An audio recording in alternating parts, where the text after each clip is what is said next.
इस वीडियो में हम बताएंगे कि राजनीतिक पार्टियों को कितना चंदा मिल रहा है। सुप्रीम कोर्ट द्वारा इलेक्टोरल बॉन्ड्स को रद्द करने के 1 साल बाद राजनीतिक पार्टियों ने चंदा लेने का एक नया तरीका अपनाना शुरू किया। अब बॉन्ड की जगह इलेक्टोरल ट्रस्टों से चंदा दिया जा रहा है।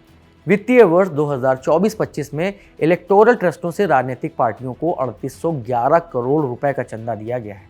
इस पूरे डोनेशन में सबसे अधिक 82% चंदा अकेले केंद्र सरकार का नेतृत्व कर रही भारतीय जनता पार्टी को मिला है, यानी बीजेपी को 3112 करोड़ रुपए मिले हैं। चुनाव आयोग में दाखिल अलग अलग ट्रस्टों की कंट्रीब्यूशन रिपोर्ट के मुताबिक डोनेशन का करीब 8% यानी 299 करोड़ रुपए कांग्रेस को मिला।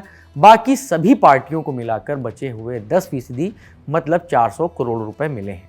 लेकिन राजनीतिक पार्टियों को मिलने वाला कुल डोनेशन इससे अधिक है, क्योंकि इलेक्टोरल ट्रस्ट के जरिए फंडिंग सिर्फ एक जरिया है। इसके अलावा और भी कई माध्यम हैं जिनसे राजनीतिक पार्टियों को चंदा दिया जाता है। इंडियन एक्सप्रेस की एक रिपोर्ट के मुताबिक 20 दिसंबर 2025 तक रजिस्टर्ड 19 इलेक्टोरल ट्रस्टों में से 13 की रिपोर्ट चुनाव आयोग के पास उपलब्ध थी। 9 ट्रस्टों ने पार्टियों को कुल 3811 करोड़ रुपए का चंदा देने की जानकारी दी है। बीते वित्तीय वर्ष यानी 2023-24 को देखें तो ट्रस्टों द्वारा दिए गए कुल 1218 करोड़ रुपए के चंदे में से 200% से ज़्यादा की बढ़ोतरी देखने को मिली है। इनमें 4 ट्रस्टों यानी जनहित, परिवर्तन, जय हिंद और जय भारत ने 2024-25 में कोई चंदा नहीं देने की जानकारी दी है।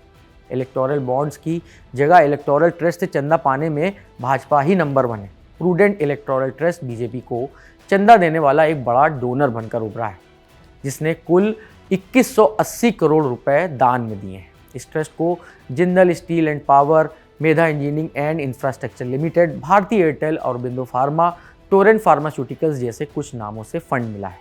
पिछले वित्तीय वर्ष यानी 2023-24 में बीजेपी को वॉलंटरी डोनेशन के तौर पर करीब 3900 करोड़ रुपए मिले थे। इनमें से 43% यानी 1685 करोड़ रुपए सिर्फ इलेक्टोरल बॉन्ड से ही आए थे। सुप्रीम कोर्ट ने 2024 में इलेक्टोरल बॉन्ड स्कीम को असंवैधानिक बताते हुए खत्म कर दिया था। इलेक्टोरल बॉन्ड के बाद पार्टियों को चंदा दिया कैसे जा रहा है?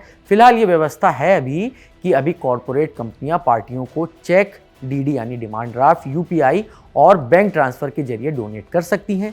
साथ ही पार्टियों को अपने डोनेशन की जानकारी इलेक्शन कमीशन को अपनी कंट्रीब्यूशन रिपोर्ट और सालाना ऑडिट रिपोर्ट में देनी होती है। इलेक्टोरल ट्रस्ट के जरिए कंपनियां और व्यक्ति एक ट्रस्ट को डोनेट कर सकते हैं, जो आगे पार्टियों को डोनेट करता है। प्रूडेंट इलेक्टोरल ट्रस्ट ने कांग्रेस, टीएमसी, आप, टीडीपी और दूसरी पार्टियों को डोनेट किया है।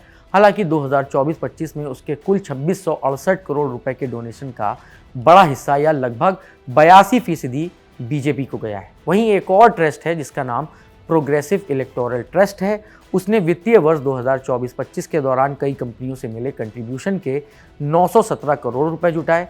इनमें से 914 करोड़ रुपए करीब उसने डोनेट किए और पूरे डोनेशन का करीब 80% बीजेपी को गया।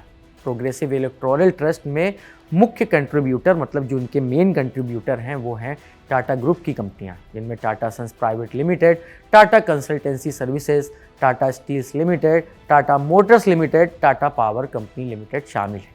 इस खबर में फिलहाल इतना ही। मामले पर आप अपनी राय हमें कमेंट में साझा कर सकते हैं। शुक्रिया।